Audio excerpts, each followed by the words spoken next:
I seriously can't believe we reached the end of Parasyte the Maxim.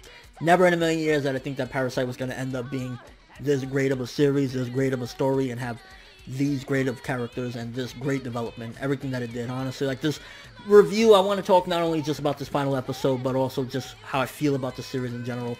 Honestly, Parasyte, again, I've said this before and I'll say it again, easily going to be in the top animes for a lot of people. This will probably be their top anime in general because it was that goddamn good. The way it did the character development, the way it portrayed the characters and kind of really stuck to the theme and a lot of the issues that it was trying to tackle throughout, you know, the entirety of the series, and even in the finale still tackled it yet again with dealing with relationships and understanding people and different species. A lot of different things that it tried to do. Who's the true monster? It just really tackled all of that yet again in the ending. And one of the things that I really liked about this finale and I really appreciated is that it really was very intimate. It was really a very quiet and a very small gathered thing. And it's not like most finales, they always want to do it going out with a big bang. They grab everything, the final villain and all that, and, you know, to each his own. That's awesome and stuff. But the fact that it tried to take a different approach, and it did that in the last episode, but then more so approached the finale as an epilogue. And, well, here's what happened a little bit after the big wars that they had and what's been going on afterwards, and one final thing that happened and kind of solidified the relationships. Now, to be honest, at first I was a little bit like, what the fuck's going on, when Migi basically said, yo, dog, I'm leaving, I'm going to sleep. And kind of, it makes sense in a way that he gathered all this, because all along, he's pretty much been like, oh, I can gather all this information and this experience since I'm not in his mind from Shinichi. I'm getting all this life experience and I'm understanding different things, learning different things because he's experiencing it.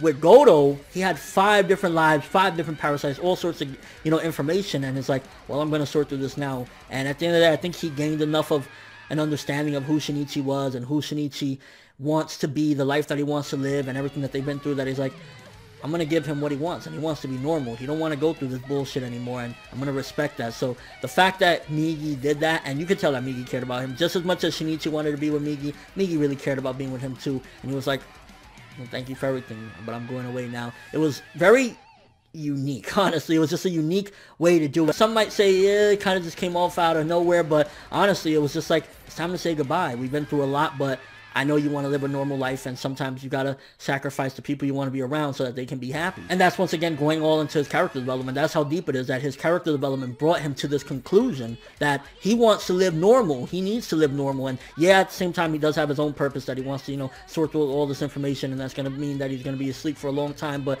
at the end of the day, he was really, in my opinion, Shinichi, I'm going to give you your normal life back. And even though you lost so many people, which, by the way, that moment was just so beautiful and got me so just in the moment where you see everyone that Shinichi had lost. And again, for a finale, it just took everything and wrapped it together and made it just really, you know, feel like a true finale. And then I've been reading a couple comments here or there, people saying the final villain's going to be that pervert or whatever. I had no idea, though, what he was going to do and how it was going to be handled. And the fact that they humanized Shinichi for this finale definitely suited it, because if he had, like, those Migi powers, it would have just been another slaughter fest. So the fact that Shinichi had to deal with this one, for the most part, on his own, was like, Shinichi, everything that he's been through up until now built him up for this moment. If this was episode 1 Shinichi, he would have cried, begged, and screamed, and Murano would have died. But this, yet again, took everything that he's been through and made him realize what he had to do and how he had to approach the situation. And at the same time, it showed character development for Murano, one of the fucking people that the fandom hate. She was like, I'm not going to be a pussy. No, fuck you. Call the cops on this piece of shit. And that just exploded right there with her own character. It was just like so much development and just did it so well. Like, this finale really was intimate. It was very quiet. It was very just dangerous, but enclosed in a small circle. And that was just something different. Like, you don't always need the big baddie coming down and explosions and everything to finish it. Sometimes something like this, something emotional, something taking everything in one, but doing it very small and in a contained circle. And that creepy motherfucker, while he was insane, ultimately there was some validity to where he was going with it. He was basically questioning his own humanity. I'm stuck between human and parasite. What the fuck am I? Who am I? What is my purpose? So it was the ramblings of a madman with a slight bit of sanity to it and a slight bit of validity to it. But at the end of the day, he was still fucking crazy. And I honestly just felt bad for the whole situation, because this was the point as well where Murano had to confess that she kind of knew something was off with him, and she knew that he's not completely human, but she didn't give a fuck. So again, the way it was approached, it was like, last episode, honestly, while I was complaining about Goto not being built up to be this final villain, and neither was this guy. I think that it was just more appropriate because it handled some of the more, okay, when Shinichi has to deal with real life now, how is he going to handle it? And I think that that's what it showcased. This is what he's going to do. The motherfucker will take a knife through his arm because he's been through it all, him and Murano, and just Migi coming out one final time to say, I'm always going to be there for you, dog. Don't worry, I got you. And helping out to grab Murano. Honestly, I thought Murano died. And I was like, really? We're going to fucking Tokyo Ghoul this bitch right now and end in tragedy. Why are you doing this to me right now? Why?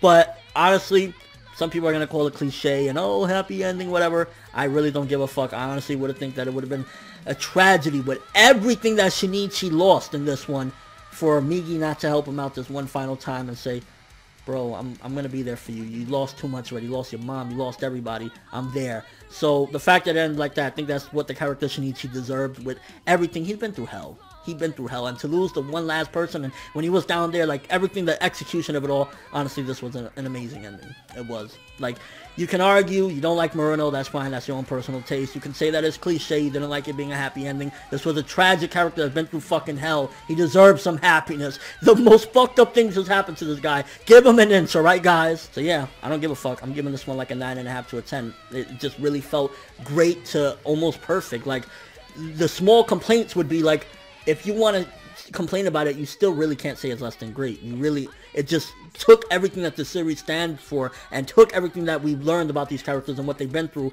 and brought it to the forefront and showcased this is who they've become. Like, this is how they came out of all the hell and nightmare that they've been through. And honestly, as a farewell to Parasite, this was a fucking amazing series. Will go down as one of the greatest, and Madhouse, they did it again. Honestly, Madhouse, from Hunter x Hunter to this, hopefully One Punch Man is just as good, but either way, thank you, Parasite, for bringing me 24 weeks of fucking amazingness and quality writing. I love that. Let me know what you guys thought of this finale. How did you feel about it? Did you enjoy the fact that it was very intimate and at the same time it still had some of that emotion and sadness to it and brought all the character development and showcased who these characters are? And your final thoughts on Parasite the Maxim. Do you think that it will be one of the greats of all time? That's all I have for this final review / reaction of Parasite. Thanks for watching. Hope you enjoyed, guys. I know I fucking had a blast talking about this. I'm Finub World, and as always, people, have an awesome day.